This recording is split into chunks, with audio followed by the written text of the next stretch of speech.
नमस्कार, बहुत बहुत स्वागत आप सबका। फाइनली जो है, जिस प्रकार से आप जितने भी बीएड वाले हैं, आज आप लोग बहुत खुश होंगे और उससे ज़्यादा खुश मैं हूं, क्योंकि इस केस की पैरवी में मैं था। और जैसे ही ऑर्डर मैंने पढ़ा, तुरंत अपने मम्मी पापा के पास गया। चूँकि आज मैं भोपाल में ही हूँ, तो दोनों से आशीर्वाद लिया। खैर रोज समझ गए थे कि मैं बताया था कि आज बीएड जो डिस्पोज ऑफ हुआ है उसमें दोनों से आशीर्वाद लिया। और इसलिए आशीर्वाद लिया क्योंकि कहीं ना कहीं हम कहीं भी हों, कितने भी बड़े हों, कितने भी छोटे हों, माता पिता का आशीर्वाद हमेशा हर छोटी बड़ी खुशियों में लेते रहना चाहिए। क्योंकि जब तक कोई इस संसार में है तब तक ये समझिए कि आपके साथ साक्षात ईश्वर है। सभी तमाम जितने भी बीएड वाले हैं वो तो खैर कॉन्फिडेंस में थे ही पहले से कि चौहान सर अगर कह रहे हैं जितनी बातें। और कमाल की बात है, उस ऑर्डर को पढ़िए, उस ऑर्डर में वही बात है जो मैं 3 मिनट उस लास्ट तारीख को बोला था। 3 मिनट कि सर 2 शर्तें हैं, वो पढ़ लीजिए ऑर्डर में। जैसे एग्जांपल के लिए अगर मैं चर्चा करूं तो ये बहुत पूरी पिटीशनर थी, ठीक है। इसमें तमाम बहुत सारे लोगों ने इस पर पिटीशन लगाई थी, लेकिन ये जितने पिटीशन लगाई थी सारे वो लोग थे जो बीएड के थे। बीएड के तरफ से इंटरविनर एप्लीकेशन फाइल की गई थी। और मैं आपको बता दूं कि इस पूरे आपके उसमें जो बड़े बड़े रॉक स्टार, मेगा स्टार या यूं कहें बहुत महान महान हस्तियां थीं आपके केसेस में, उनमें से एक नाम दिनेश सिंह चौहान था, जो कि उन महान हस्तियों के बीच में एक जुगनू की तरह थे। बाकी सब स्टार हैं, जुगनू की तरह तो छोटी छोटी सी लाइट है अपनी, वो थी किसके पास, आपके, ठीक है। इसमें अगर हम चर्चा करें तो आप देखेंगे petitioners by Miss Meenakshi Arora ji, senior advocate, Shri Gopal Shankar Narayan, Shri Rameshwar Singh Thakur, ये तो मेरे गुरु जी हैं, श्री अक्षित गुप्ता जी हैं, श्री विज्ञान शाह साहब हैं, श्री एम.एस. कालरा जी हैं, श्री वीपी शाह जी हैं। ये एडवोकेट्स थे जो रिप्रेजेंटेड, जो भी आपका रिस्पेक्टिव पार्टीज तरफ पिटिशनर तरफ से केस में जो ऑर्डर हुआ है। ऑर्डर ये लंबा पेज जरूर नाम का है, यहाँ पर बहुत सिंपल सा यहाँ पर ऑर्डर हुआ है। क्योंकि सबसे पहले ऑर्डर में आपको ये बताया गया है, मैं बहुत शॉर्ट में बता देता हूँ, ज़्यादा इसमें अंग्रेजी का कचर पचर नहीं करना है, शुद्ध देहाती हिंदी में समझना है। हिंदी से अच्छी कोई भाषा है नहीं अपने लिए, हम हिंदी भाषाओं के लिए। इसलिए मैं हाईकोर्ट में जितनी पैरवी करता हूँ मुझे अच्छा लगता है, और कई बार मुझे हाईकोर्ट खुद, माननीय हाईकोर्ट खुद इनकरेज करती है, दिस इज गुड वन, कि आप कम से कम इस एज में किसी को कॉपी करने का प्रयास नहीं करते, आप अपनी खुद की चीज़ें फॉलो करते हैं। और मैं कई बार बोला हूँ, मुझे अपनी हिंदी पर बहुत गर्व है, इसलिए क्योंकि मेरा क्लाइंट भी हिंदी वाला है, वकील भी हिंदी वाला है, दलील भी हिंदी होनी चाहिए, क्योंकि जो पैसा आता है वो भी हिंदी में आता है ना। यहाँ से शुरू होता है साहब का, मतलब माननीय कोर्ट का, learned counsel for rival parties are heard on the question of admission, so also finalist. सबको सुना गया और कुछ फैक्ट्स हैं। पहला फैक्ट्स बताया गया, पहला नंबर पे देखेंगे कि एनसीटी का जो नोटिफिकेशन था 28 जून 2018 का, जिसमें बीएड को एक अल्टरनेटिव एलिजिबिलिटी माना गया था, इसके साथ डीएलएड के साथ, इसके लिए प्राइमरी टीचर के लिए। और कहा गया था कि उन अपॉइंटीज को 6 महीने के अंदर ब्रिज कोर्स करना होगा, 2 ईयर्स के अंदर, ठीक है। दूसरा, recruitment to the post of primary जो टीचर हुई थी प्राथमिक शिक्षा की मध्य प्रदेश की बात करें तो मध्य प्रदेश की भर्ती चूंकि गैजेट के अकॉर्डिंग ही, एनसीटी गैजेट के अकॉर्डिंग ही मध्य प्रदेश गैजेट लाया गया, जो कि आपका 30 जुलाई 2018 को है, ठीक है, जो कि बेसिक तौर पर एनसीटी के अकॉर्डिंग ही अपनाया गया था, ठीक है। सो जज साहब ने फाइंड किया, और ये बात मैंने बोली भी थी, अगर याद हो, वीडियो पड़ी होंगी आप लोगों के पास, ये शब्द मेरे ही थे, अगर याद हो, कि सर एक भी इसमें पिटिशनर बीएड का नहीं है, सारे पिटिशनर डीएड के हैं। और एक भी ऐसा पिटिशनर नहीं है जिसने अपॉइंटमेंट्स के लिए कोर्ट गया हो।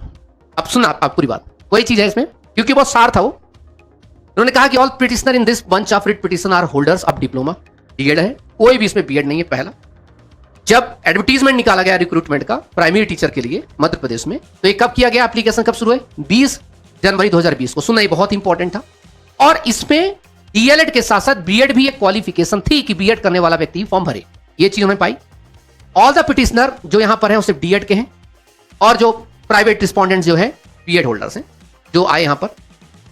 डिवीजन बेंच ऑफ राजस्थान ने, जो जोधपुर के हैं, जिसने पिटिशन फाइल की गई DElEd, filed by DElEd holders and dismiss writ petition, जो भी था यहां पर चीज आई, और उसके साथ उन्होंने क्वेश्चन कर दिया था किसको, 28 जो आपका जून वाले एनसीटी गैजेट को, इसके बारे में बात कही। कब पास किए गए थे ऑर्डर डेटेड, 25/11/2021। ये इसलिए उन्होंने लिखा कि चूंकि हमारा नोटिफिकेशन 2020 में आ चुका था, ये बात हमने बार बार कही कि सर इस पे ध्यान दिया जाए, नोटिफिकेशन हमारा 2020 का है और ऑर्डर का पास हुआ 2021 में इनका, राजस्थान का। उसके बाद आगे क्या हुआ, जो राजस्थान है, जो क्वालिफिकेशन बीएड थी उसको जो इन्होंने प्रिस्क्राइब ही नहीं किया, और उसके बाद जो है हाई कोर्ट के बाद जो केस कहां पहुंचा, माननीय सुप्रीम कोर्ट पहुंचा, और जब सुप्रीम कोर्ट पहुंचा उसी समय जो है यहां पर इंट्रीम ऑर्डर जो है लाया गया, खासकर 13/768, जिसमें 2 लड़कों ने, केसी नंदन और एक लड़के ने लगाया पिटीशन, और एक और पिटीशन में आया, और इनमें इंतरिम राहत अलग अलग डेट में दी गई। इसका मतलब यह है कि इसमें जो भी रिक्रूटमेंट की जाएगी अपॉइंटमेंट्स की, subject to final outcome the petition रहेगी, ये चीज है, इतना बताया गया। इसके बाद आगे बताया गया कि जितने पिटिशनर थे, खासकर सबसे बड़ी पिटीशन कौन थी जिसपे लेकर के बहुत दिक्कत थी, वो थी हमारी 13/768। 2 लोग थे, केसी नंदन और एक चौधरी लड़का था। तो इन्होंने कहा कि इनको ऑर्डर मिल चुका है, ये अपॉइंटमेंट इनको मिल चुका है, ये ऑलरेडी हो चुके हैं, ठीक है। दूसरा, 11/8/2023 को माननीय सुप्रीम कोर्ट ने डिसमिस की थी पिटीशन, जो भी ऑर्डर राजस्थान तमाम चीजों को देखते हुए, और 18/11/2023 को एक ऑर्डर दिया और कहा कि ये जो अप्लाई होगा प्रोस्पेक्टिव होगा, मतलब 11 अगस्त 2023 के पहले जितने लोगों ने अपॉइंटमेंट ले चुके हैं उनको डिस्टर्ब नहीं किया जाएगा, उसके बाद वालों डिस्टर्ब किया जाएगा। यही बात पिछली वीडियो मैंने बताई थी, तो बहुत सारे जो शायद डीएड वाले साथी थे तो वो लोग बहुत नेगेटिव कमेंट्स कर रहे थे, तो मैं उसने भी बोला था कि चाहे आप डीएड के हो चाहे बीएड के हो, मेरे लिए दोनों बराबर हैं आप, ठीक है। इसलिए नेगेटिव पॉजिटिव कमेंट्स की बात नहीं है, क्योंकि लॉ है, ठीक है। अभी मैं चलता आ रहा हूं, उसमें आ रहा हूं। उस दिन बहुत सारे लोग बोले सर फाइनल आउटकम पिटीशन बताएंगे सर आपको, देखिएगा क्या होगा। बहुत सारे लोग मजाक भी उड़ा रहे थे, तो मैं बोला कोई बात नहीं, वक्त आएगा तो फिर उसका जवाब दिया जाएगा, जो वक्त आ गया है। तो इन्होंने कहा कि भाई प्रोस्पेक्टिव होगा, प्रोस्पेक्टिव का मतलब होता है कि भविष्य में, मतलब भूतलक्षी नहीं होगा, ठीक है, पीछे से लागू नहीं होगा। तो बीएड को उन्होंने अपॉइंट को, सर्विस को क्या है आगे किया। अब 2 कंडीशन दी, ये कंडीशन अगर आपको याद हो, फिर से किसी ने चैनल वीडियो अगर पढ़ी होंगी तो मेरी मात्र 3 मिनट की बहस है। जिस दिन फाइनल बहस हो रही थी मैं 3 मिनट की बहस बोला कि सर माननीय सुप्रीम कोर्ट ने 2 सेट बनाए हैं। मैंने कहा कि साहब माननीय सुप्रीम कोर्ट ने 2 सेट बनाए हैं। पहला सेट बनाया वो ऐसे लोग जो बीएड किए हैं और किसी कोर्ट के द्वारा इंटरिम रिलीफ मिली है उनको, और उसके द्वारा अगर उन्होंने एग्जाम दे करके बैठे हैं, ज्वाइनिंग लिए हैं, उनको आप बाहर कर दो। लेकिन सर मध्य प्रदेश में एक भी कैंडिडेट, यही सब था मेरे, एक भी कैंडिडेट ऐसा नहीं है जो 11 अगस्त 2023 के बाद का हो और जिसने मध्य प्रदेश में किसी भी कोर्ट में जाकर के उसने परमिशन लेकर के उसका अपॉइंटमेंट हुआ हो। वही शब्द आपके आगे छपा हुआ है, ये रहा सब, ठीक है। कि बीएड अपॉइंटीज जो थे सिंपल थे, कि जब एडवर्टीजमेंट आया था तो इन डीएड के बराबर क्वालिफिकेशन थी उसकी, और इसमें कोई भी ऐसा नहीं था व्यक्ति जो कि क्या करे जो क्या हो, जो किसी कोर्ट ऑफ लॉ के द्वारा या किसी कोर्ट के द्वारा इंटरिम रिलीफ पा करके गया हो अपॉइंटमेंट में, नहीं, बस वही तो छपा इसमें उन्होंने। aforesaid facts, the aforesaid condition has further qualified by the fact that a mere selection or placement in the select list without any appointment order having been issued shall not entitle BEd holders to the benefit of appointment.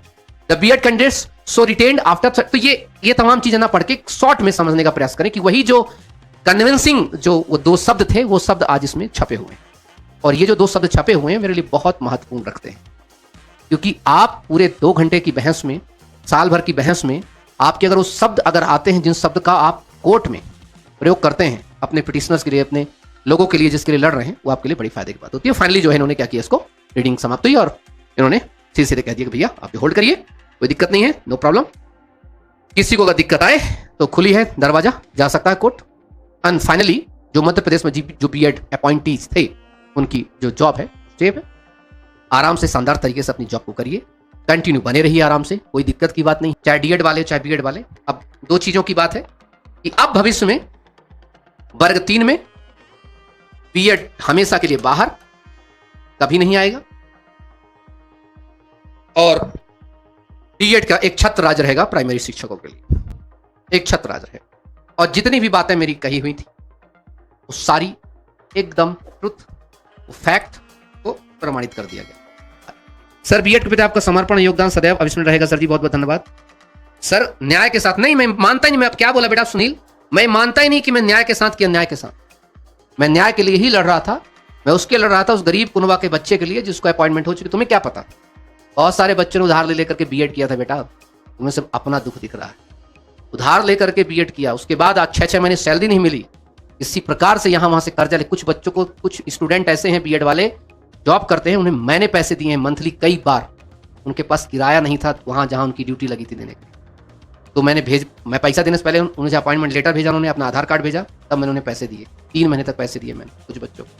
फिर उन्होंने जब उनकी salary आई तो उन्होंने मुझे वापस किया।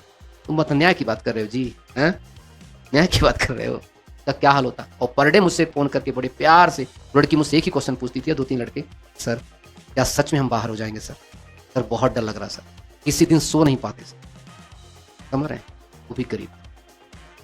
मैं कैसे कह दूं कि मैं अन्याय की बात, वो कहा जाता है ना दोस्त, जिस पर बीतती है उसको पता। खैर, बीएड वालों को बहुत बहुत बधाई, अंततः आप जीते। आपने बीएड को प्राइमरी शिक्षक से बाहर किया, और बहुत बहुत बधाई बीएड को जो अपॉइंटमेंट हो चुका था इनका 11 अगस्त 2023 के पहले, उनके लिए बहुत बहुत बधाइयाँ। आप लोग भी जीते हैं, आप लोग भी अपना सिलेक्शन। तो अब बाकी कुछ और बातें हैं तो पूछ लीजिए। बहुत बहुत शुक्रिया आप सबका सर, थैंक यू सर। बस आप जी बताइए, बात है सीजी में क्या होगा सर 11 अगस्त के बाद की ज्वाइनिंग हुई है? नहीं, बाहर वालों को नहीं मिलेगा भाई सर। बिहार वालों का क्या होगा बताया ना, बिहार वाले मुझे फोन किए थे कि चौहान साहब आप बताइए, आपको बुलाए हम तो क्या होगा। मैं बताया हूँ कि बात कर लेना, आपके बिहार उपस्थिति मैं दे सकता हूँ, है ना, तो चलेंगे करेंगे आप ले सर। सच में भी हाँ, यस 6 फेज बचेगा। हाँ, अगर 6 फेज पे अगर देखो, मैं 2 चीज बता रहा हूँ बिहार वालों को, प्लीज अभी भी आप लोग, मेरा नंबर होगा, संपर्क कर लीजिएगा आप लोग। तो मेरा वकालतनामा फाइल कर दीजिएगा, जिन बहस होगी उसके 4 दिन पहले 5 दिन पहले बता दीजिएगा। 2 फैक्ट्स रखने हैं यार कोर्ट के सामने, तो कोर्ट बहुत खुश होती है। शॉर्ट में कोई बात करे ना, बहुत मजा आता है। आपने मेरी जितनी भी आर्गुमेंट सुनी होगी, मुश्किल से मुश्किल में बड़े से बड़े केस में, वो एक विवेक अग्रवाल साहब हैं, जज साहब, माइलॉर्ड साहब हैं, उनकी कोर्ट में बल्कि मैं 1-1 घंटे बहस कर लेता हूँ, तो उनको भी अच्छा लगता है वो हॉरिजॉन्टल वर्टिकल वाला। अदरवाइज आप देखा होगा 10 मिनट 15 मिनट, अभी एमपी पुलिस का केस था 8 मिनट 10 मिनट 15, मतलब पॉइंट टू पॉइंट। इस साहब सुप्रीम कोर्ट ने क्या कहा? सुप्रीम कोर्ट ने कहा 2 सेट हैं। पहला सेट वो है, बहुत सारे ऐसे राज्य थे जिन्होंने बीएड को एलिजिबल नहीं माना और बीएड वाले गए होंगे कोर्ट, तो कोर्ट में ऑर्डर हुआ होगा कि इनको लिया जाए। दूसरा सेट वो थे जो किसी स्टेट ने बीएड को डीएड के बराबर इक्विवेलेंट माना, गैजेट में निकाला और उनके अपॉइंटमेंट दिया। तो जो पहले वाले हैं वो अपॉइंटमेंट के हकदार नहीं है, लेकिन दूसरे वाले हकदार हैं। K Manjushree and others versus state of Andhra Pradesh. Supreme Court का केस पढ़ लेना कि कॉन्ट्रैक्ट होता है, अभी मुझे याद है, अभी केस बहस कर रहा था कि जब कोई रिक्रूटमेंट निकलती है तो एक कैंडिडेट के बीच में और सरकार के बीच में कॉन्ट्रैक्ट होता है। उस कॉन्ट्रैक्ट को ना तो सरकार बदल सकती है ना कैंडिडेट बदल सकता है। रूल्स आप गेम अगर पढ़ा होगा तो पढ़िएगा, वो बहुत इंपॉर्टेंट जजमेंट है, बहुत इंपॉर्टेंट जजमेंट, ठीक है, तो आपको मजा भी आएगा इस चीज में, ठीक। अब देखो जो ओबीसी वाले हैं वो लोग मुझसे बताना, मुझे ओबीसी वाले ऐसे छात्र, चाहे वो बीएड वाले हो चाहे डीएड वाले हो, देखो अब केस दूसरा आ गया, बीएड वाले हो या डीएड वाले, लगभग 800 बच्चों को होल्ड रखा गया है। ओबीसी वालों को आपको नियुक्ति मिलेगी, श्योर मिलेगी, ठीक है, सही तरीके से उसको बस रिप्रेजेंट करना है। तो चाहे डीएड वाले हो चाहे बीएड वाले हो, क्योंकि आपका जो नियुक्ति आदेश आ चुका था वो 11 अगस्त 2023 के पहले का था, तो आपको आदेश उस आदेश के तहत मिलेगी। बस उसको सही समय पर अभी उसको प्रेस कर दीजिए, मुलाकात कर लीजिएगा भोपाल वगैरह में कहीं भी, उसको मैं बता दूंगा कैसे करना है, तो आप अपनी नियुक्ति आप लोग पा सकते हैं। और जितने भी बीएड वाले हैं आप लोग खुश, जो अपॉइंटेड है, खुशी जो है आप लोग चौहान सर को जो है अपना मिठाइयां भेज सकते हैं। क्यों? वीडियो को शेयर करिएगा जितने बीएड के ग्रुप हैं, ठीक है। और इस सफर में बड़ा मजा आया और आपका भविष्य बहुत उज्जवल हो, बहुत अच्छे शिक्षक बने। और सबको जरूर बताइएगा, हर बच्चे को इस देश में, इस प्रदेश में बहुत जरूरत है अच्छे वकीलों की, जरूर बताइएगा, क्योंकि देश तभी सुरक्षित है जब तक संविधान सुरक्षित है, और संविधान तब तक सुरक्षित जब तक अच्छे वकील हैं। बिकॉज कॉन्स्टिट्यूशंस को डिस्क्राइब कौन करता है सही तरीके मायने में देखा जाए? वकील। उस पर मुहर लगाते हैं जजेस। बताइएगा, उनको बताइएगा कि एडवोकेट्स होना भी एक बड़ा पैशन चीज होती है। कई आईएएस कई आईपीएस से बहुत ऊपर होता है उसका ओहदा। जब हाई कोर्ट सुप्रीम कोर्ट का एडवोकेट चलता है तो बहुत बड़े बड़े लोग यही सोचते हैं कि यस मजा आ गया। जब चारों रास्ते बंद हो जाते हैं तब कहाँ आते हैं लोग? हमारे पास आते हैं। जब भी लड़ाई लड़ेगी, देखो आपको पता है रोड से लेके कोर्ट तक चौहान से लड़ते तुम्हारे लिए। तो चाहे बीएड डीएड वाले पदवृद्धि का मामला हो या कभी कोई दिक्कत हो, आंदोलन प्रदर्शन कोई भी चीज होती है तो रोड में। और कोई अगर आपके साथ इलीगल काम कर रहा है, कोई सरकार कोई आपको अपॉइंटमेंट से छेड़छाड़ कर रही है तो कोर्ट में, तो रोड में मिलेंगे और कोर्ट में मिलेंगे। Thank you so much. जय हिंद, जय भारत।